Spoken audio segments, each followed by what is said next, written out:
Hello everyone, welcome to Psych, and today I want to talk about introverted sensing, extroverted intuition, and the idea of tradition and how these two functions interact with the idea of tradition.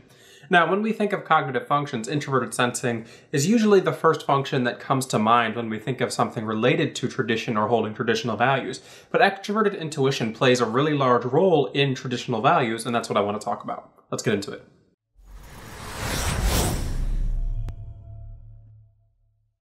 The idea for this topic actually came to me because my wife was recently watching the old movie Fiddler on the Roof. And if you've ever seen that movie, it came out way before I was ever born, it's kind of a movie about tradition and how traditional values are important. And how do we keep our balance? That I can tell you in one word. Tradition! But it's also important to uproot some of those traditional values occasionally and kind of refine them to be more modernized. Because if you hold something as a traditional value for too long and you don't let it evolve with the times, you're eventually going to fall behind and you're going to see flaws and there's going to be issues between the people who are following those traditions. So that's what I think is really important about the SINE axis, because I think each of these functions plays a part in tradition, in how tradition is formed, shaped, and held. Of course, when we're talking about functions and types, it's important to remember that we're kind of talking about the overall averages here. If I talk about an introverted sensing type, not all of them are going to be types of people who are really associated with traditional values and things of that nature. But if you look at the kind of broad spectrum of people who are introverted sensing, dominant, secondaries, or even tertiary types, you'll see that they tend to often hold more traditional values than the types that don't have introverted sensing in their function stack. So that kind of brings us to the next point, and that is that the introverted sensing types are the people who are usually associated with tradition. Now, why is this? Because introverted sensing is the function that is most concerned with kind of keeping things the way that they are, or the way that they should be, the way that they are positively remembered and the way that they are associated with the way in which they learned how to do it.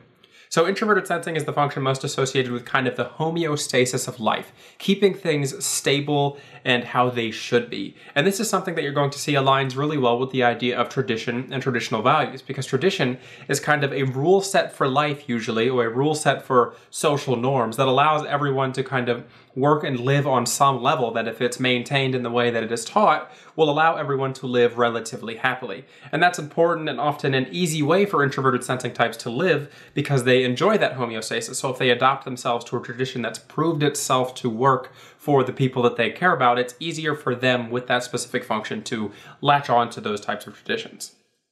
So this then brings me to the point of extroverted intuitive dominant types. And now when you think of an extroverted intuitive dominant type, like an ENFP or an ENTP, you're not usually thinking of somebody who is going to be really associated with tradition or traditional values. But the thing that people tend to forget is that if they have really strong conscious extroverted intuition, they have really strong unconscious introverted sensing. And it's still kind of valued in the psyche, it's just something that's unconscious. Now, what I think is really interesting about any dominance is their association with the trickster archetype. And the trickster archetype is one that we see throughout history that is usually someone who upends social norms. They upend traditions. But they do this for a very specific reason. The trickster archetype is not the rebel archetype. They're not kind of this person who's going to be destroying things that don't work because they want to see the system destroyed. The trickster usually cares about the system in which they're interacting with. They care about the people, but they're trying to kind of refine the thought process of those that they're interacting with. They're trying to kind of change the societal norm. Now, to quote an article that I found earlier, the trickster violates principles of the social and natural order, playfully disrupting normal life and then reestablishing it on a new basis. And I think this is really important because this is what the extroverted intuitive type does. This is what the trickster archetype does. They kind of break down the social norms because they care about them, because they want to see those social norms refined and used differently in the future. They want to make sure that they're going to be keeping up with the times. So oppositional to the strongest introverted sensing types, who are going to be holding down those norms by the law, the extroverted intuitive types, while caring about these norms, are going to be frequently challenging them in an attempt to improve and change them with the times in subtle ways that will allow the tradition to grow into something more lasting. The trickster archetype is often associated with another type of archetype known as the culture hero. And the culture hero is something that brings something new to mankind in some sort of mythology or mythological tale. And an example of this would be, say, for example, Hermes, who brings the idea of lying to humans in some of the Greek mythological tales. Now, Hermes is a trickster kind of culture hero, But you'll notice that the Trickster in and of itself is the kind of archetype that's going to be changing things and bringing new things into the world. And you'll see that this is associated with extroverted intuition as well. And I think that the extroverted intuitive types, and this function in particular, is the one most associated with the idea of the kind of culture hero and, again, the Trickster archetype. Because this specific cognitive function is the one that's going to be changing these social norms or inventing new things that people hadn't previously thought of. It's going to be the conscious function of change that we're going to see within these individuals in this specific archetype.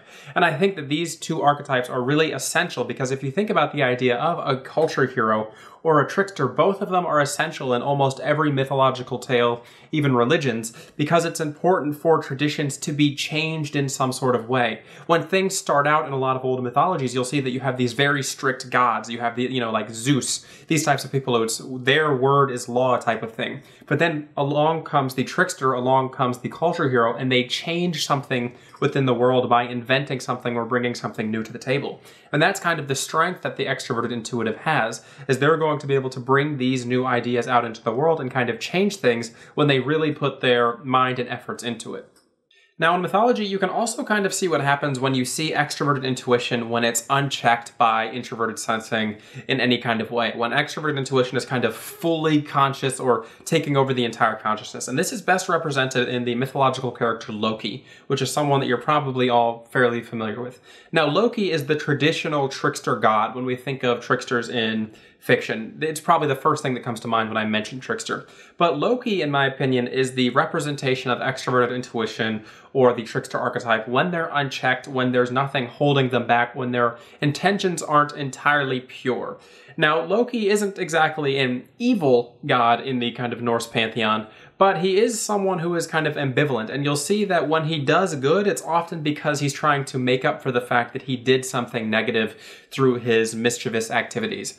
And I think that you'll see that on a grander level, Loki kind of represents this overall change because he, for example, gives birth to the thing that will be the end of the world, the ultimate change in the Norse mythology, which is Fenrir, the thing that's going to kind of incite Ragnarok. And I think that Loki overall is the kind of representation of that unchecked extroverted intuition, that unchecked trickster archetype.